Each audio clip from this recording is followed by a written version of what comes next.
I got so much motherfucking design on right now. Break it down, bring it back, make it clap. I got 3 old thoughts, new block, where that thing. Bitches on my line, and you know. Assalamualaikum warahmatullahi wabarakatuh. Hai teman-teman, kami dari kelompok 3 mau menjelaskan sedikit materi tentang metabolisme. Yuk simak videonya. Dalam kehidupan sehari-hari, terdapat beragam aktivitas yang dilakukan. Aktivitas tersebut mempengaruhi kondisi tubuh kita. Kegiatan fisik seperti olahraga tentu akan menjadikan tubuh kita bugar. Sedangkan kegiatan santai sambil ngemil jika dilakukan terus-menerus akan membentuk timbunan lemak di perut dan tubuh menjadi kelebihan bobot. Kira-kira apa ya yang menyebabkan ukuran tubuh orang yang jarang dengan orang yang sering beraktivitas fisik menjadi berbeda? Ternyata hal ini berhubungan dengan proses metabolisme tubuh. Apa sih metabolisme itu? Metabolisme adalah serangkaian peristiwa reaksi-reaksi kimia yang berlangsung dalam sel makhluk hidup yang dapat diubah menjadi energi untuk kelangsungan hidup. Metabolisme akan mengolah zat gizi dari makanan yang telah diserap tubuh untuk diubah menjadi energi kecepatan. Proses metabolisme ini akan dipengaruhi oleh enzim sebagai biokatalisator, yaitu artinya enzim dapat mempercepat reaksi-reaksi biologi tanpa mengalami perubahan struktur kimia enzim. Apa sih yang dimaksud dengan enzim? Enzim merupakan senyawa kimia atau protein khusus yang mempercepat reaksi kimia di dalam tubuh dengan cara menurunkan energi aktivasi. Energi aktivasi dapat terlihat dari selisih energi yang diperlukan dalam suatu reaksi yang dibantu enzim dan tidak dibantu dengan enzim. Dengan menggunakan enzim, energi aktivasi yang dibutuhkan lebih sedikit dibandingkan dengan yang tanpa enzim. Hal ini menyebabkan reaksi dapat berlangsung dengan cepat. Komponen enzim dibagi menjadi 2, yaitu enzim sederhana dan enzim kompleks atau holoenzim. Terdiri dari 2 komponen. Yang pertama yaitu komponen protein atau apoenzim yang bersifat termolabil atau tidak tahan panas sehingga mudah terdenaturasi.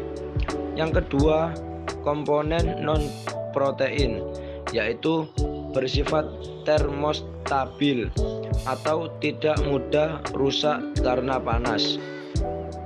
Beginilah struktur holoenzim dengan komponen yang menyusunnya yaitu apoenzim, koenzim, dan kofaktor.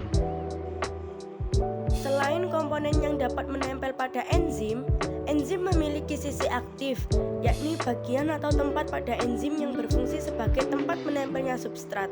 Sisi alostrik merupakan sisi selain sisi aktif enzim yang dapat berikatan dengan aktivator enzim. Sisi ini dapat diganggu oleh inhibitor non-kompetitif. Selain itu juga terdapat inhibitor kompetitif yang strukturnya mirip dengan substrat. Substrat menempel pada sisi aktif enzim dan akan menghasilkan produk baru kerja enzim. Sangat spesifik karena sisi aktif dari enzim sangat selektif terhadap bentuk kimia dari substrat yang akan dikatalisis ikatan yang terbentuk antara enzim dengan substrat. Bersifat lemah sehingga reaksi dapat berlangsung bolak-balik. Teman-teman, enzim memiliki sifat berikut. Enzim hanya mengubah kecepatan reaksi, artinya enzim tidak mengubah produk akhir yang dibentuk atau memengaruhi keseimbangan reaksi, hanya meningkatkan laju suatu reaksi. Enzim bekerja secara spesifik, artinya enzim hanya mempengaruhi substrat tertentu saja, misalnya enzim maltase hanya dapat memecah maltosa menjadi glukosa. Enzim merupakan protein sehingga kerjanya dipengaruhi oleh pH dan suhu. Pada suhu tinggi, enzim akan terdenaturasi atau terjadi perubahan struktur proteinnya, sedangkan pada suhu rendah, kerja enzim akan terhambat oleh bekerja secara bolak-balik atau reversibel, artinya enzim dapat mengatalis penguraian suatu senyawa menjadi senyawa lain maupun sebaliknya, mengkatalis penyusunan senyawa-senyawa tersebut menjadi senyawa semula. Selain itu, dapat proses metabolisme tubuh hanya diperlukan dalam jumlah sedikit. Enzim berupa koloid dapat bereaksi dengan substrat asam maupun basa dan dapat digunakan berulang kali. Mekanisme kerja enzim terjadi apabila suatu molekul substrat menunggu molekul enzim yang tepat, maka super tersebut akan menempel pada enzim membentuk kompleks enzim substrat dan mengakibatkan terjadinya reaksi yang berakhir dengan terbentuknya molekul protein. Sekian dari kelompok 3. Wassalamualaikum warahmatullahi wabarakatuh.